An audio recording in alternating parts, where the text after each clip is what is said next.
3 मई को dealing rooms में dealers ने इन 2 स्टॉक्स पर चला दाव, जो महज 2 दिन में करवा सकते हैं आपकी कमाई।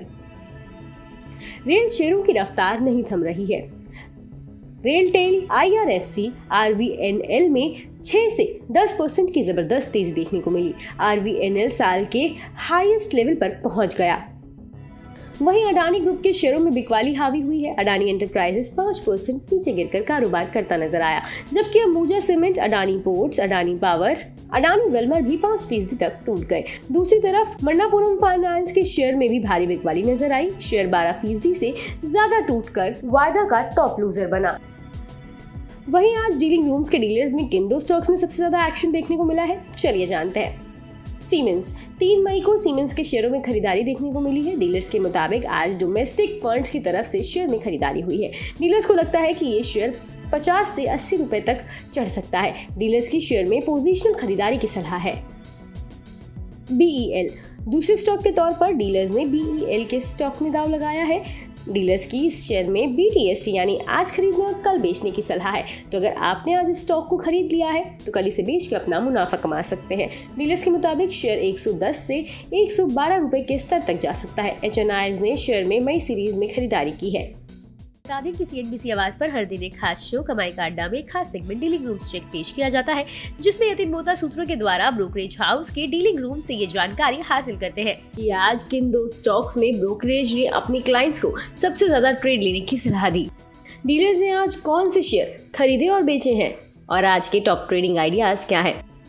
इसके साथ ही किस वजह से डीलिंग रूम में इन स्टॉक्स पर दाव लगा है या किस स्टॉक में आने वाले दिनों में कितने रुपए तक और तेजी नजर आ सकती है।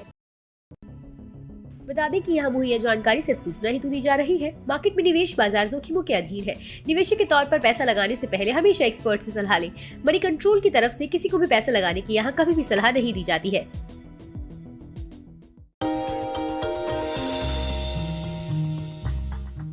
डू यू नो में आज हम बातचीत करने वाले हैं हर घर का चहेता ब्रिटानिया के बारे में। दरअसल ब्रिटानिया आपको आमतौर पे एक बिस्किट कंपनी लगती होगी, लेकिन ब्रिटानिया एक बिस्किट कंपनी ही नहीं है, बल्कि कन्फेक्शनरी कारोबार में एक काफ़ी बड़ी फूड जायंट के तौर पे आप इस कंपनी को देख सकते हैं।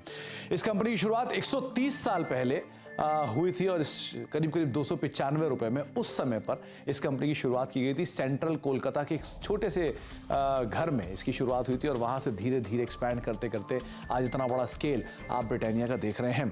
ब्रिटिश बिजनेसमैन ने एक स्मॉल हाउस में इस कंपनी की शुरुआत की थी, जिसको धीरे से या फिर बाद में विद टाइम एक्वायर किया गया था गुप्ता ब्रदर्स की तरफ से और इस कंपनी का नाम बन गया था VS ब्रदर्स। लेकिन विद टाइम इस कंपनी में मल्टीपल चेंजेस हुए ओनरशिप को लेकर, जिसके बाद और फेरबदल हुआ और एक ऐसा भी समय आया 1979 में जबकि नेबिस्को ब्रांड, जो ओरियो के एक संस्थापक के तौर पे जानते हैं, जिनको आप ओरियो बिस्किट को अगर आप जानते हैं तो वो नेबिस्को की ब्रांड रहे हैं, उन्होंने इस कंपनी को एक्वायर कर लिया था। एक मेजर स्टेक करीब 27-28% के आसपास स्टेक वो इस कंपनी के अंदर ओन करते थे।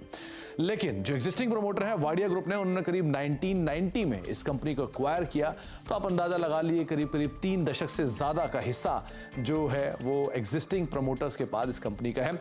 इसके अलावा एक और इंटरेस्टिंग फैक्ट ये भी है कि वर्ल्ड वॉर 2 जब हुआ था तो इस कंपनी को एक ऑफिशियल पार्टनर के तौर पर चुना गया था। जो कंपनी जो सैनिक थे उनको फूड बिस्किट्स प्रोवाइड कराती थी, जो कि उनके आगे के लिए कामकाज करते थे। तो एक बड़ा इंटरेस्टिंग फैक्ट ये भी है कि आर्मी को भी ये कंपनी सप्लाई करती थी वर्ल्ड वॉर 2 के अंदर।